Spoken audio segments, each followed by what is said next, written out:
My first thought was that someone had attacked him, but I eventually got out of him that he'd lost his balance while peeing and smashed his face against the wall. Don't do drugs. It's too expensive. Hello, friends. Trace amounts of science. Promise swears he's just a fact. Go ahead, look it up. Today we're getting back into r/DatingHell, the top posts of all time, of course. We've done one episode previously. I don't know how many it's going to take us to get through them all, but I'll do my best. Thanks so much for being here today. Let's go ahead and get on into this thing. I did not see that coming. So I'll try to keep it short. TLDR, new to NYC, Tinder date boring, went back to his place. Turns out he's a creepy tiny mustache man fan. Edit, cursed photo of the room is now in the comments.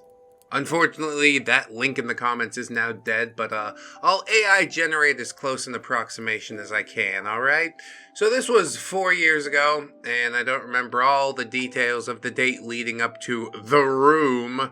Anyway, I had just moved to NYC and was all about the new experiences and the dating scene. Super excited because I was finally over 21 and in decent shape. So one night on a Tinder date, this happened. Met up with a guy, not super attracted to him or anything, but I was really just into meeting new people and grabbing drinks or whatever.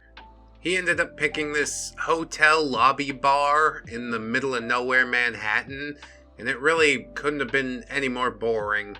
After 2 drinks, I suggested we walk around or hang out at his place since I was starting to feel mad awkward at this brightly lit small bar in the middle of a crappy bright white hotel lobby. It's not the kind of place that you sit and talk, you know? Anyway, we walked around for a bit, still no conversation that I can even remotely remember, and I wanted to go leave.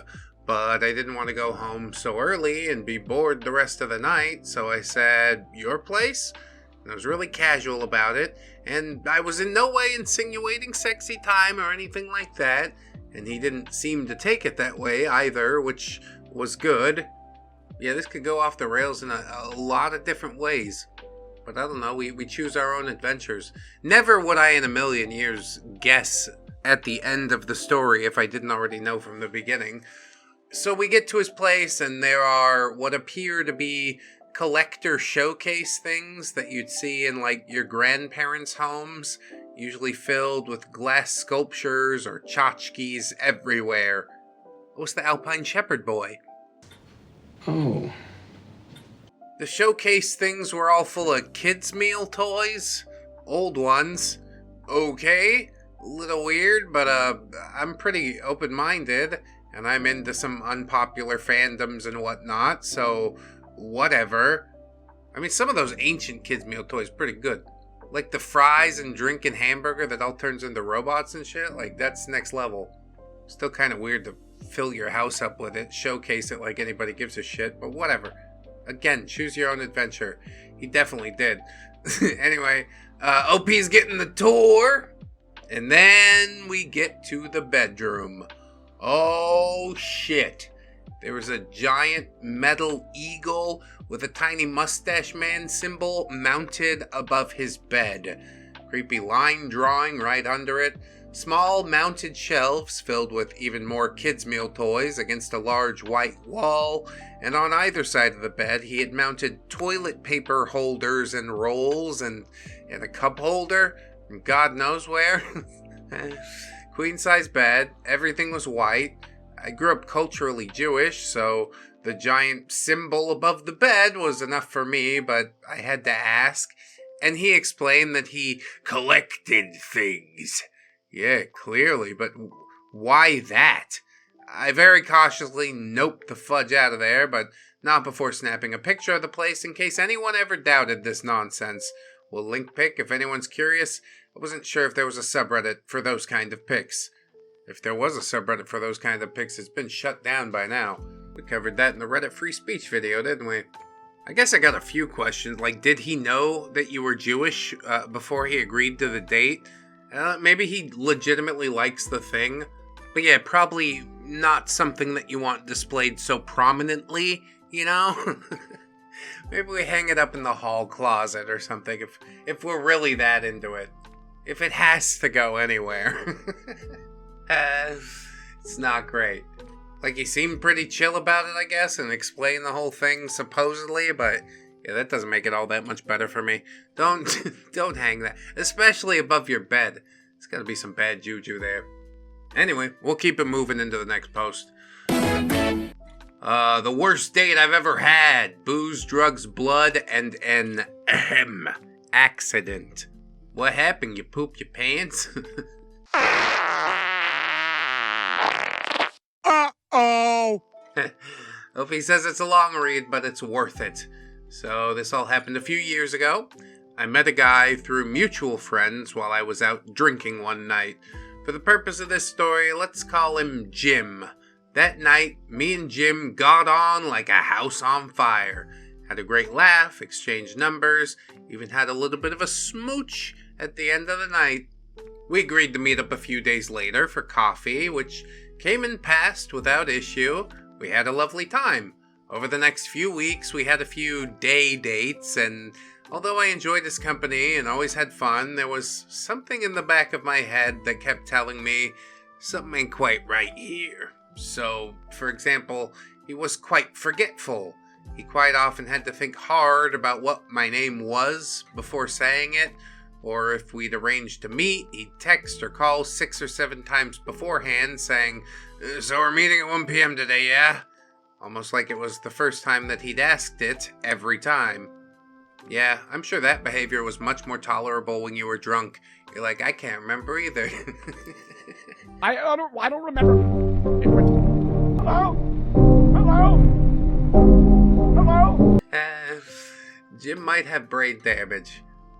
OP says I mentioned it in passing to the friend that introduced us initially, and then she came out with, "Oh yeah, I didn't tell you, did I? Jim was in like this massive car accident a few years ago, and like he was in a coma for a while. He had to learn to like walk and talk and drive and like do everything again, and he was quite seriously brain damaged or whatever, but like he seems okay now, right?" I agreed that apart from the forgetfulness, I'd not seen anything that caused me any concern. And the next time I spoke to him, I mentioned that I knew, and we just went on from there. At this stage, we'd been on like 3 or 4 dates, and I liked him, and we'd gotten to the point where we wanted to spend some proper alone time together. He'd been living with his parents since his accident, and I still lived at home, so we didn't have much opportunity for privacy. We decided that we would book a hotel for the night, one Saturday night. Oh, it's the no-tell motel. So the night came around, and we decided that we'd have a few drinks in the room, and then head into the town center for a few more drinks. He brought a couple of bottles of red wine, which I declined. He got stuck in them nonetheless, and yeah, things got a bit steamy. I didn't realize just how quickly this wine was going down. By the time we were ready to head into town, no two ways about it, he was hammered. I discovered afterwards that due to the brain injuries that he sustained in his car crash, he was not meant to drink anything at all. A few sips of wine to him were the equivalent of a whole bottle to somebody else. What? How the fuck does that work? No way. There's no scientific basis for that. I tried to persuade him that going to town and drinking more was not the sensible thing to do, but he wasn't having any of it. So on the walk into town, he behaved like a total liability. Shouting loudly at other pedestrians, shouting loudly at me. I had to stop him from hugging people on the street, etc. I was mortified. Yeah, this is like drunk high school kid behavior. I don't know how old these fucking people are, though. Too old to be living at home. Probably. Should be worried about getting your life together instead of getting into a relationship. Probably. But people hate when I say shit like that. We were turned away from pretty much every bar that we went to in town. Made all the more mortifying by the fact that it was only 7:30 p.m. Fuck it, 7-Eleven's still open. We go get a couple of 40 ounces, drink them in the parking lot. Again, I think that's only fun if you're in high school. After half an hour or so, I just gave up and said we should go back to the hotel. But as we were walking, we passed another bar, and he decided that we should go in, as his friend was probably DJing, and reluctantly, I agreed. This bar has a reputation in our town as being a bit of a flop house, a den for illicit substances, if you will. It's always playing heavy house music at a massive volume, really not my thing at all. Miraculously, we weren't turned away, and he then ordered the biggest bottle of champagne behind the bar. We went and sat on the sofa for a few minutes, and then he told me that he was going to find his friend. So I sat on the sofa, alone, for nearly half an hour. Just the bottle of champagne for company. Not so bad, I suppose. I felt totally out of my comfort zone. When he eventually returned, he sat next to me and said, "Here, have this," whilst pressing an e-tablet into my hand, and then he wandered off again. Yeah, I don't think I'm gonna do that. Kids, don't do it. It's too awesome. They said it would burn a hole in your brain, but show me the hole. Peter, that's enough. I considered throwing it on the floor or giving it to somebody else, but I thought, what the hell? Might as well try and salvage some fun out of the night. Things can't get much worse, can they?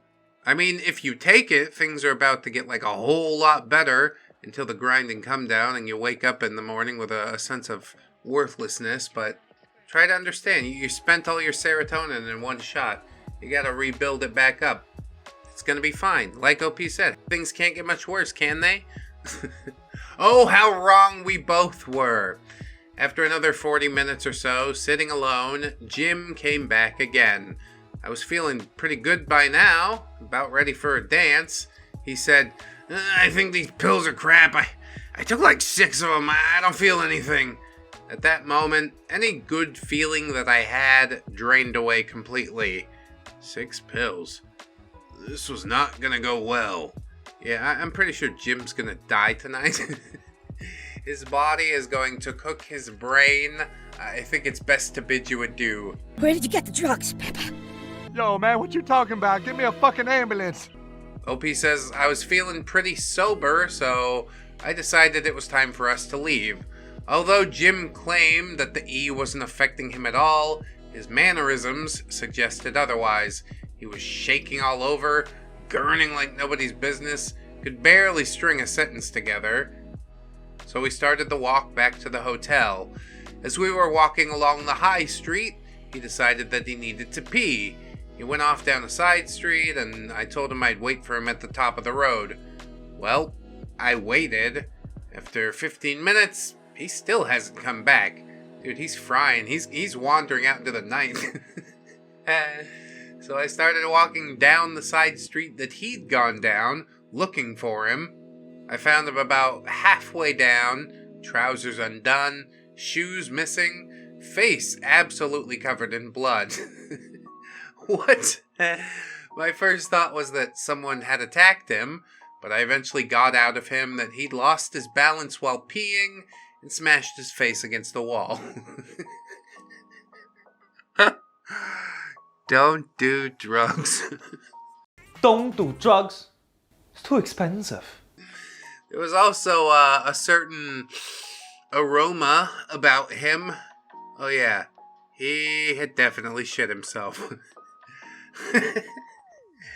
I found his shoes a bit further down the road, wiped off as much of the blood on his face with my jumper as I could, and set about carrying him into town to get some help. In our town, there's a volunteer ambulance service called the SOS bus, parked on the high street every Friday and Saturday night. And they help out hammered people with water, help them if they're hurt or too smashed to get home. Nah, I don't trust that shit for a second. Don't trust the police, no justice, no peace. They got me face down in the middle of the street. I'm on illicit drugs, they're gonna mark it down like, I can't put my name into the system for a bottle of water. If they got orange juice, I'll consider it though. Oh, fucking orange juice. At the SOS bus, One of the nurses cleans up the cut on his face. She could clearly smell that he had crapped his pants too, and keeps asking, have you had a bit of an accident, love? To which his only reply was, yeah, I hit my face. We eventually got clearance to leave, got into a taxi, back to the hotel. As soon as we got back, he locked himself in the bathroom and refused to come out for a good hour and a half. All the while, I can hear water running and him shouting from inside. At one point, he did open the door, completely nude, covered in blood once more, because in his supremely wrecked state, he slipped and hit his head again. I then had to clean that up, trying to avoid his stained pants and trousers that he'd left on the floor. Was this the night of romance that you'd hoped for, OP? Let's go out and have some fun. Woohoo! Instead, in reality, I gotta sit here and watch Jim fail to take his pants off because he put too many amphetamines in his car crash-addled brain. I'm not cleaning up your dookie. You're gonna clean up your dookie. I'm not paying the fucking hotel cleaning bill either.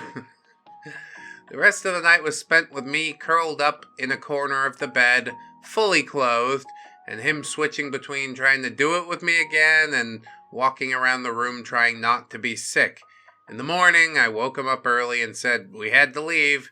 He claimed, or at least tried to claim, I don't know if he was just trying to save face, that he had no recollection of what happened the night before, and kept asking me what I'd done to his face and why his clothes were all dirty.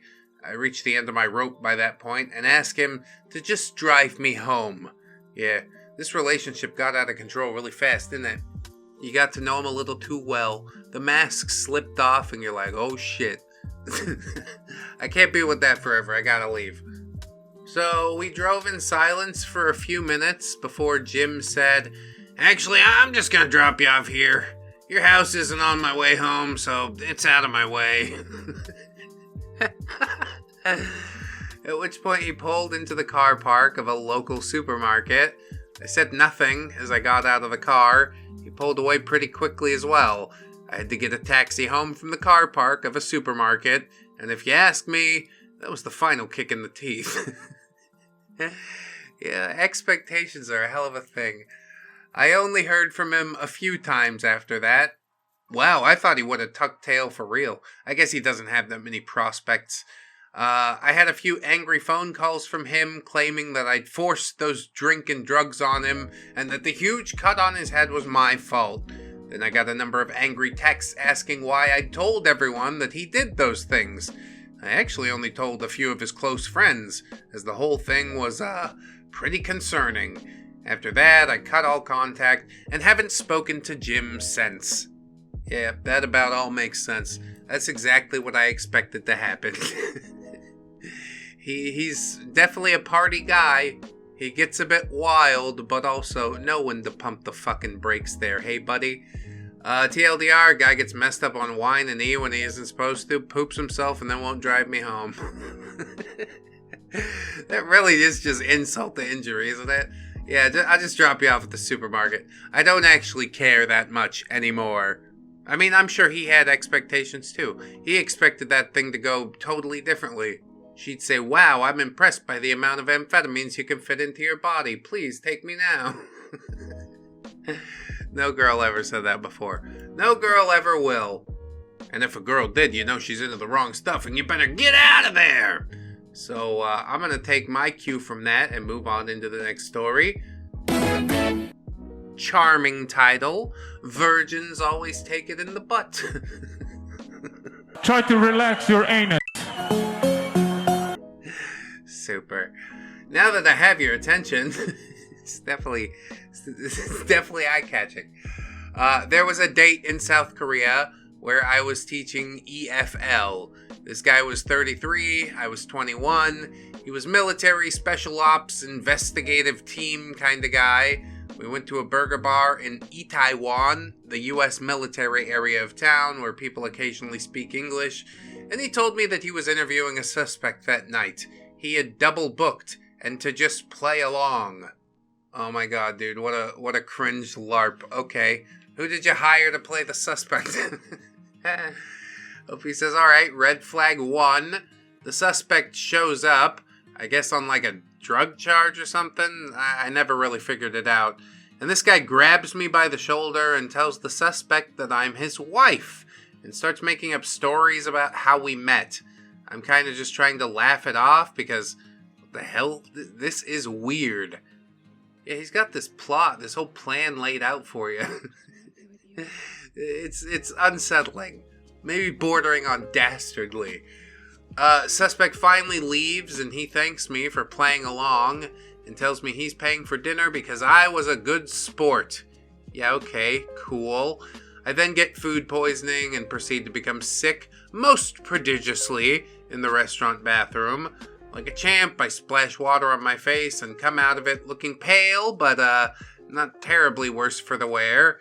He asks if I'd like to go back to his place, and like a fool, I agree, because the world is kind of spinning, and the subway ride back to my little moldy attic in Daiqingdong is long, and I would really like a place to sit down. You think this is the sort of fellow that's going to tend to your illness? I guess we'll see. He drives me in this big black military Jeep to this really nice complex overlooking the river, penthouse suite, etc. This place is gorgeous. I'm starry-eyed because, hi, I live in a moldy attic. We hang out and talk for a while, and I start to feel less ill. He tries to make out a little. Okay, whatever. It's fine. Is it fine? Did you rinse your mouth out after having a spew? I hope. It's late and I have work in the morning, so I make leaving now motions, but he offers me his bed to sleep in. Says he won't try anything weird, etc. I'm exhausted, so I just say, sure. Strip on down, crawl in. Nice bed. Very comfy. I pass out. I wake up early in the morning to him spooned up against me and something hard pressing into my backside. I'm barely half awake, and also a virgin, which he knows, so I'm not exactly sure what's going on here.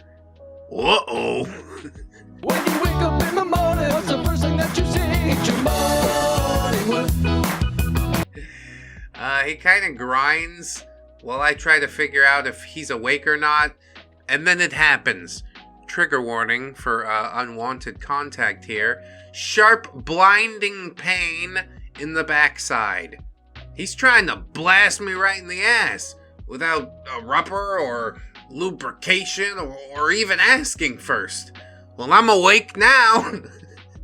I leapt out of bed and yelled something like, "What the fuck?" And he goes, "I'm sorry, baby. I figured you were used to doing it in the butt because you were a virgin." My expression is something like, "Oh." I get dressed stiffly and tell him, yeah, I'm leaving now. He drives me to the subway, asking if he did something wrong. I managed, yeah, you could say that. And I flee. Edit, just to clarify, I'm not trivializing what happened, seriously. It happened to me, and yeah, it took a long time to even realize that that was what this guy was doing / trying to do. All the same, I did manage to avoid it, so hooray.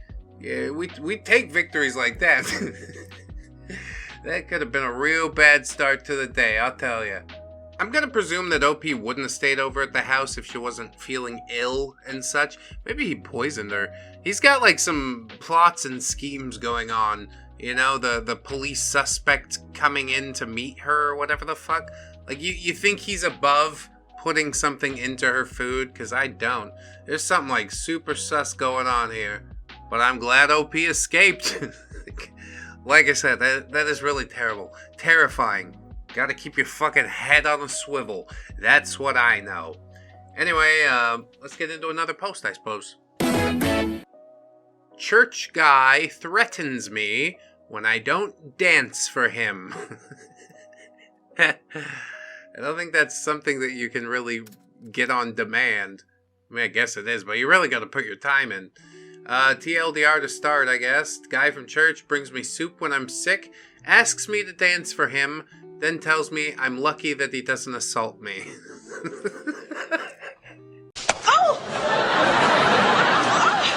Lucky me! Oh my god, that is good news! What an escalation of events. Okay, sure, good. Tell me more. So this happened back when I was in my early 20s. I graduated college and started working a job in a lab. The conditions weren't great, so I was almost always sick, and most of my college friends had moved away, so I was pretty lonely too. One of my coworkers invited me to go to a church group after work, and I figured it would be a good way to meet new people. So the church group was mostly people in their mid-20s, and they were pretty standoffish, except for one guy. Let's call him Sam. Sam was a big guy. He was a foot taller than me, and it was obvious that he worked out on the regular. He asked me out, and we arranged a date for next week. First date, pretty standard. We met at a public coffee shop and talked for a few hours. It wasn't a great date, but it wasn't so bad that I never wanted to see him again, so we arranged for another date the next week. And here's where things got weird. The day of our second date, I texted Sam and told him that I was sorry for the short notice, but I couldn't meet up because I was sick. He texted back that he still wanted to see me and would not take no for an answer. Yeah, please don't do that. I agreed to meet him in the parking lot of my apartment building, and he showed up within 30 minutes. When we met in the parking lot, Sam was carrying a bag of groceries, and he insisted that he come up to make me some soup. I told him that it wasn't necessary, but he kept insisting, so I let him in and we went up to my apartment. I really hope we're not going to need another trigger warning for this part. Again, this could go really terribly. Once in my apartment, things got weird. He started singing to me and kept asking me to dance for him. Sam got angry when I asked him to stop. He stood over me and said, "You're really lucky I'm such a good guy, because other guys would have taken advantage of you, and you wouldn't be able to fight me off." Fight me off? I thought you said other guys. Is that a Freudian slip? Get the fuck out of my apartment. That scared the heck out of me, and I asked him to please leave. There you go. He just grinned at me and sat down on my couch. He stayed for about 8 hours with me trying to get him to leave. On his way out, he told me that he would be waiting for my text. I blocked his number and luckily have moved away within a few months, so I never saw him again. Yeah, this, again, could have gone so much worse than him just sitting on the couch for 8 hours. You should buy a gun. If you squeeze me, I make bad people go away. That'll generally get even the most obstinate of people to move their ass. You don't want a 9mm hole drilled through your body, do ya? I guarantee this is not his first time with these shenanigans. It's probably the whole fucking reason that he goes to church. So disheartening. We really can never have nice things.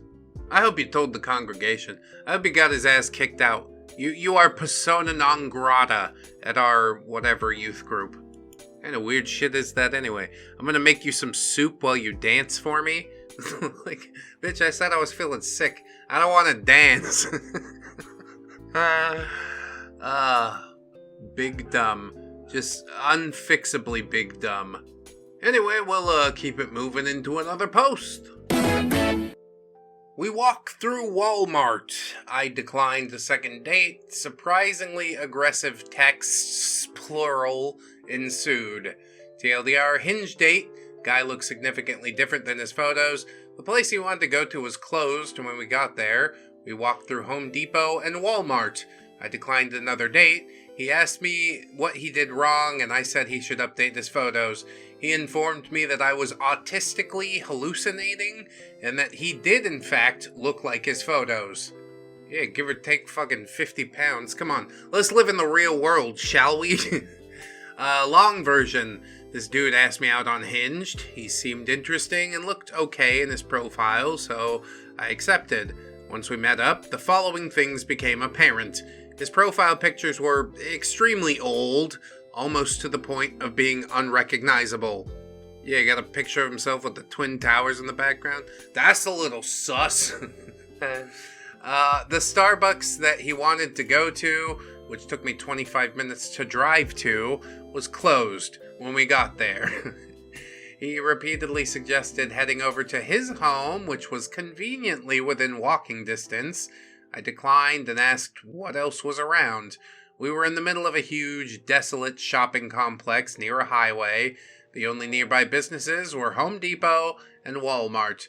So we talked about our lives while walking through these romantic destinations. Yes, isn't it what every little girl dreams of? This dude mentioned that he had a cousin with autism and wanted to help him, but he said that he didn't know too much about autism, and I replied that I know a pretty good amount because I have close family that has it, although I myself do not have it. Then I talked about the difficulties that my autistic family member has faced and how hard that can really be. This will all be relevant later. So, several days down the road, he calls me to ask if I wanted to go on another date, and I declined. Today, the following texts happen, and this is the conversation verbatim. Him, "Hey OP, I was wondering if you could share with me what could I do to, get girls to date me. Like, is it my appearance?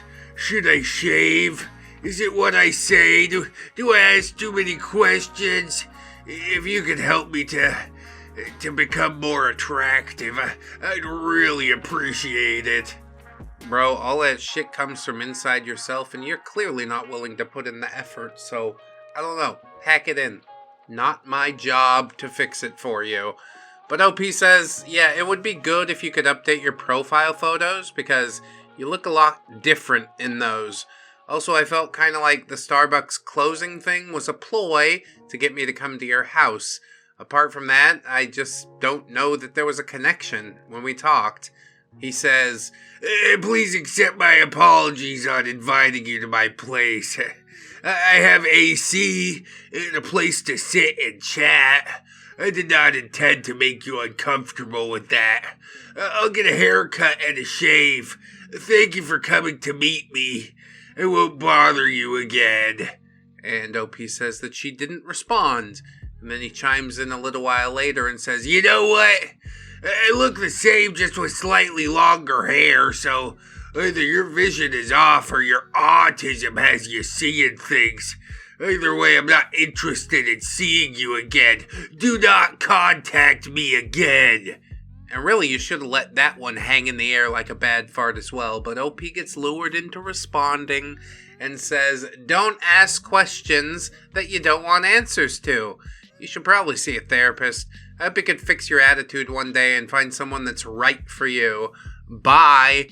Then I blocked him. Today, I learned a lot of things.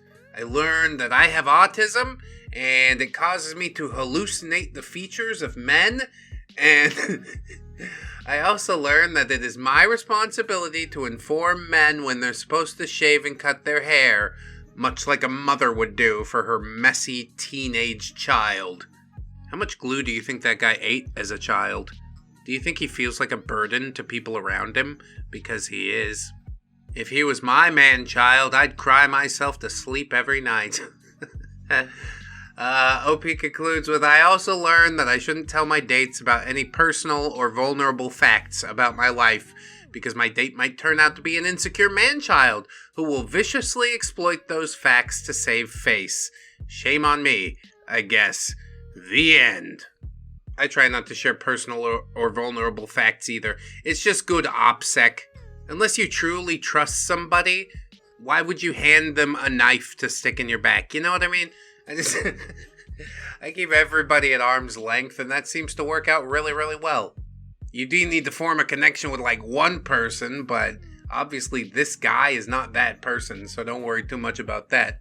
Nice little collection of stories today. I hope you guys enjoyed. Check out the Patreon, YouTube memberships, fourth wall for the merch. We also got an Amazon affiliate link if you shop on Amazon. Click through there, buy whatever you want. I get a little kickback. It's nice. Most importantly, I want you to remember, friends, that you're loved, you're worthy, you definitely deserve it, and I shall see you in the next one. So until then, bye-bye.